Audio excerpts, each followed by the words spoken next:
2025 সালের শেষের দিকে থাই গ্লাসের দাম কেমন আছে? 4 ফিট বাই 4 ফিট 3টা থাই লাগাতে আমার কাছে মিস্ত্রি মামা কত টাকা নিল, আর থাই লাগানোর ভিডিও সমস্ত কিছু থাকছে আজকের ভিডিওতে। আসসালামু আলাইকুম প্রিয় দর্শক, আপনারা সবাই কেমন আছেন? আশা করি অনেক ভালো আছেন।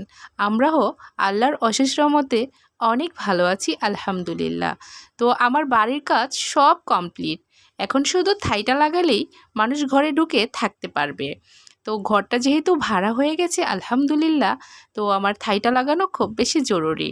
ডিসেম্বর মাসের 28 তারিখের মধ্যেই ভাড়াটিয়া চলে আসবে।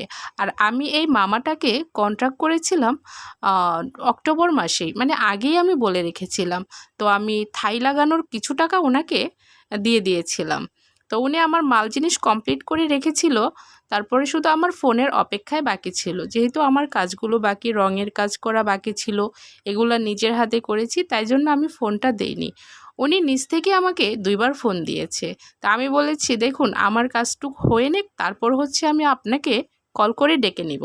তা আমি ফোন দিয়েছি, সাথে সাথে উনি চলে এসেছে। তো আজকে আল্লাহর নাম নিয়ে আমার 3টা থাই লাগানো হয়ে যাবে।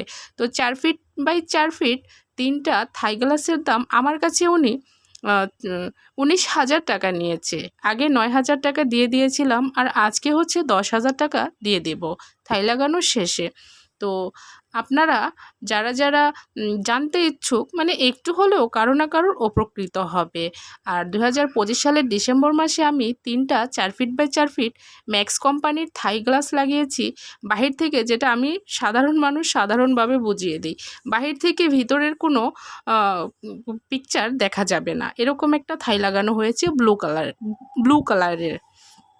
তো যাই হোক, আপনারা সবাই একটু ভিডিওটা দেখলে কেউ না কারোর উপকৃত হবেন। আর আমার প্রিয় দর্শকের কাছে এজন্যই আমার সব কিছু শেয়ার করা।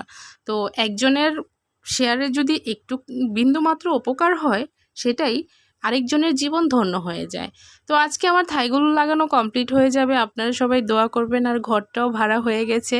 আর আল্লাহ রিজিকের মালিক হচ্ছে আল্লাহ, সব কিছুর মালিকই আল্লাহ তাআলা রাব্বুল আলামিন। ধৈর্য সহকারে থাকলে আল্লাহ ভালো ফল দেয়, আর সবুরের মেওয়া ফলে এটা এটা একদম বাস্তব। তো ঘরটা যত কষ্টই হোক রেডি হয়ে গেল। আর এখন আমার ভাড়াও হয়ে গেছে, ভাড়াটিয়াও খুব ভালো ভাড়াটিয়া হয়েছে আলহামদুলিল্লাহ।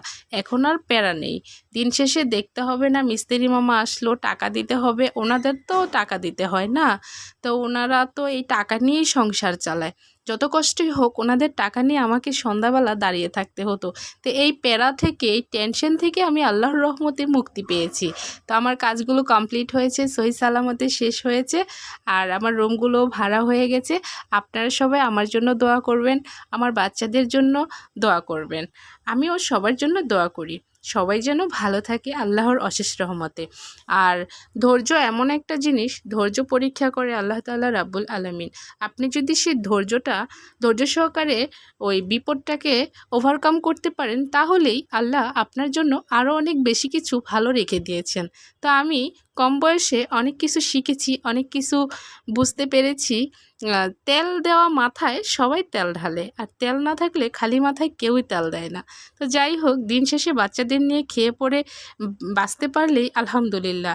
আর আল্লাহ তাআলার কাছে বেঁচে থাকতে হলে সব কিছুর আগে আমাদের সুস্থতা দান আল্লাহর কাছে চাইতে হবে। শরীর মন দুইটাই যদি সুস্থ থাকে, তাহলে আল্লাহ তাআলার কাছে আর কিছুই চাওয়ার নাই। শরীরটা সুস্থ থাকা খুব বেশি জরুরি। তো এই তো দেখুন আলহামদুলিল্লাহ সব কিছু কমপ্লিট হয়ে গেছে। আমার থাইয়ের বাহিরের লুকটা দেখেন, আর আমি ভিডিওতে দেখেছি বগর বগর করতে করতে বলতেও পারিনি। থাইগুলো খুবই সুন্দর, স্লোভাবে আসে আর যায়, মানে রেলগাড়ির মতো। আর এই মামাকে হচ্ছে আমি টাকা দিয়ে বিদায় করে দিচ্ছি। আজকের ভিডিওটি এই পর্যন্তই। সবাই ভালো থাকবেন, আর সাবস্ক্রাইব করে লাইক কমেন্ট শেয়ার করে চ্যানেলটির পাশেই থাকবেন দয়া করে। আজকে এই পর্যন্তই। আল্লাহ হাফেজ।